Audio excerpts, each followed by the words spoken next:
मैं कांग्रेस कार्यालय में हूँ। मेरे साथ आप देख रहे हैं अपनी स्क्रीन पर डॉक्टर अरुणेश यादव हैं, ओबीसी डिपार्टमेंट के राष्ट्रीय प्रवक्ता हैं कांग्रेस से। बहुत बहुत स्वागत है सर। जी, धन्यवाद। आज हम लोग बात करने जा रहे हैं ओल्ड पेंशन स्कीम पे, क्योंकि पिछले बीते कुछ चुनावों में हम लोगों ने देखा, चाहे वो उत्तर प्रदेश का चुनाव हो तो 304 सीटें बैलेट पेपर पे जो आई ओपीएस के मुद्दे पर समाजवादी पार्टी को मिली। अभी हाल ही में हिमाचल प्रदेश में कांग्रेस ने चुनाव जीता है, ओपीएस के मुद्दे पर चुनाव जीता। तो आज ओपीएस पे बात करनी है सर। 2004 में अटल जी की सरकार में ये आया था कि जो पेंशन है वो वापस ली गई। देखो साहब, एक चीज़ तो अब फाइनल हो चुकी है कि भारतीय जनता पार्टी, कांग्रेस पार्टी ने जितने भी सुविधाएं देश की जनता को दे रखी थी, कर्मचारियों को दे रखी थी, धीरे धीरे उन सारी सुविधाओं को ख़त्म करने में लगी हुई है। सबसे पहले इन्होंने ओल्ड पेंशन स्कीम को ख़त्म किया। ओल्ड पेंशन स्कीम, या फिर एक तरीके से हम ये कह सकते हैं, पेंशन किसी भी व्यक्ति के लिए बहुत ज़रूरी है। जब वो 30 साल, 35 साल या 40 साल नौकरी करता है और जब वो रिटायर हो जाता है तो उसके बुढ़ापे के लिए, उसके बुढ़ापे में उसके दवा का खर्च है, उसके रख रखाव का खर्च है, उसके रहन सहन का खर्च है। मान लीजिए बच्चे साथ नहीं दे रहे हैं तो एक जमा पूंजी के रूप में पेंशन काम आती है। जब विधायकों को पेंशन मिल रही है, जब सांसदों को पेंशन मिल रही है, तो एक आम कर्मचारी को पेंशन क्यों नहीं मिल रही है? राजस्थान में भी उनकी कांग्रेस की सरकार है, राजस्थान में कांग्रेस ने पुरानी पेंशन लागू करी और अभी हिमाचल में इसी मुद्दे पे चुनाव जीता हिमाचल गया। में भी लागू हो और गई है। 2024 का चुनाव नज़दीक है, लगातार तैयारियां हो रही हैं उस चीज़ की। अभी कल अखिलेश यादव, अरविंद केजरीवाल, केसीआर और भगवंत मान, ये चारों लोग तेलंगाना में थे। क्या कोई थर्ड फ्रंट बन रहा है? देखिए, राजनीति में संभावनाएं हमेशा जीवित रहती हैं और अगर कोई तीसरा मोर्चा बन रहा है तो उसका स्वागत है, क्योंकि देश में 4 तरह की विचारधाराएं हैं।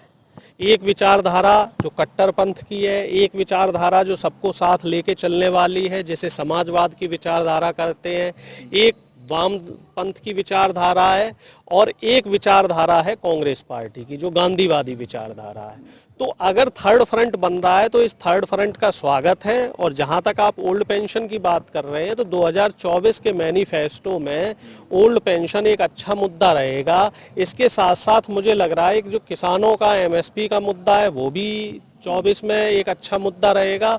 और युवाओं के जो रोजगार की समस्या है, अभी आप देख रहे हैं वरुण गांधी जी जो बीजेपी के सांसद हैं, वो कई जगह आम सभाओं में भी कह चुके हैं कि तकरीबन 1,60,00,000 से ज्यादा सरकारी पद खाली हैं और सरकार उस पर नियुक्तियों की सुनिश्चिति करे। जिसमें सिर्फ रेलवे में देखा जाए तो पिछले 3 साल से 2019 से कोई भर्ती न निकली है और जो 2019 में जो भर्तियां आई थी उन भर्तियों को की भी अब तक जो है उनको भरा नहीं गया है। उत्तर प्रदेश के 2022 के चुनाव में समाजवादी पार्टी का भी मुद्दा ओल्ड पेंशन स्कीम पे रहा था।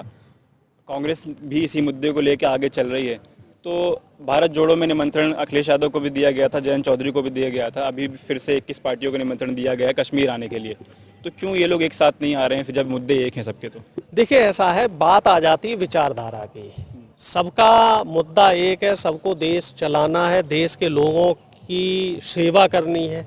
लेकिन समस्या ये आ जाती है, हमारा रास्ता अलग है, उनका रास्ता अलग है। जब रास्ते अलग हो जाते हैं और जब साथ चलने की गुंजाइश, ऐसा लगता है कि गुंजाइश नहीं है, तो रास्ते अलग अलग इख्तियार करना मजबूरी भी हो जाता है और राजनीति की मांग भी हो जाता है।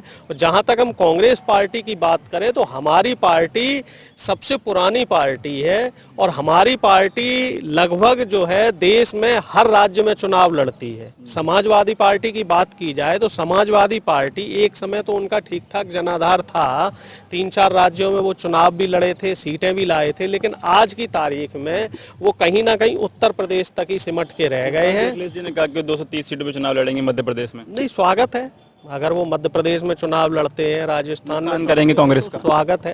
कांग्रेस पार्टी का कोई नुकसान नहीं होगा, क्योंकि हमारा जो वोट बैंक है, आप देख लीजिएगा कि वो वोट बैंक हमें मिलेगा।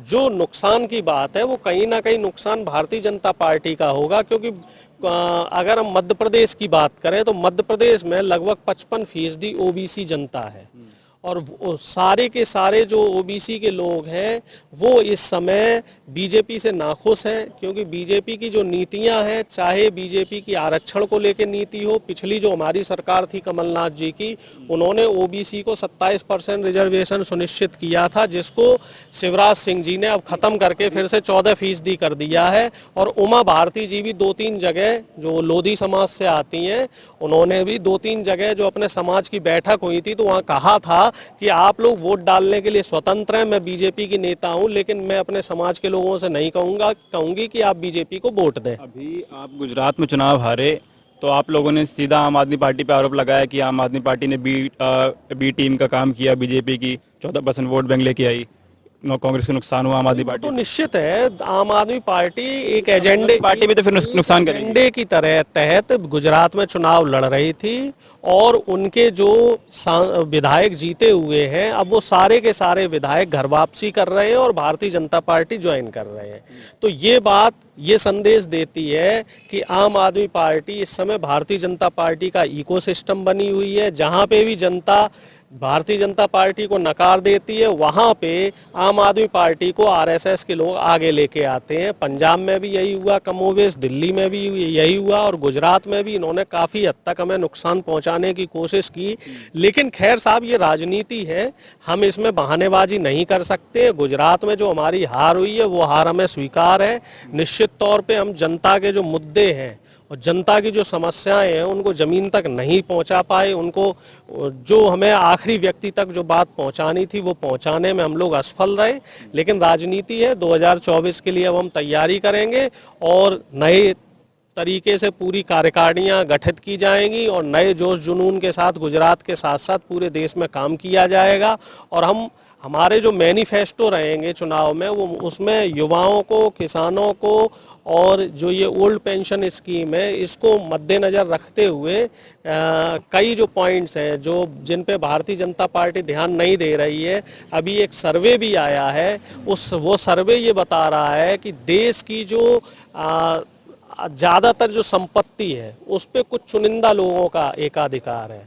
21 या 22 अरबपति हैं जो देश की 50% से ज्यादा प्रॉपर्टी उनके पास है और वो जीएसटी भी मात्र 3% दे रहे हैं। और इसके साथ ही जो देश की 70-80% जनता है वो कहीं ना कहीं आम साधनों और संसाधनों से वंचित है। और साफ तौर पे जो ये सर्वे है, वो सर्वे अभी साफ तौर पे ये बता रहा है कि भारतीय जनता पार्टी गरीब और अमीर के बीच की खाई को बढ़ा रही है और भारतीय जनता पार्टी इस समय जो है वो मिडिल क्लास को कमजोर करना चाह रही है। भारतीय जनता पार्टी जो है वो बड़े बड़े पूंजीपतियों के लिए काम कर रही है। 2014 से पहले देश में करोड़ अरबपतियों की संख्या 102 थी, जो अब बढ़ के 166 हो गई है।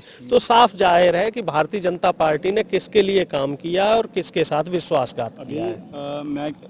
मैं ओपीएस की बात कर रहा था। आपकी सरकार बिहार में भी गठबंधन में है, झारखंड में भी गठबंधन में है और कई राज्यों में गठबंधन में सरकार है। वहाँ पे आप लोगों की कोशिश क्यों नहीं है कि ओपीएस वहाँ भी लागू किया? झारखंड में प्रोसेस चल रहा है, झारखंड में, तमिलनाडु में प्रोसेस चल रहा है और बिहार में चूंकि अभी सरकार हमारी गठित हुई है और बिहार में जो हम लोग हैं वो हम लोग तीसरे नंबर पे हैं। जो मुख्य उसमें दल है वो जनता दल यूनाइटेड और राष्ट्रीय जनता दल है। तो वो पहले अपने एजेंडे पे काम कर रहे हैं। जब वो एजेंडे पे उनके काम पूरे हो जाएंगे तो निश्चित तौर पे पुरानी पेंशन पे भी काम होगा और तमिलनाडु में भी पुरानी पेंशन की सुनिश्चिति जल्द होगी।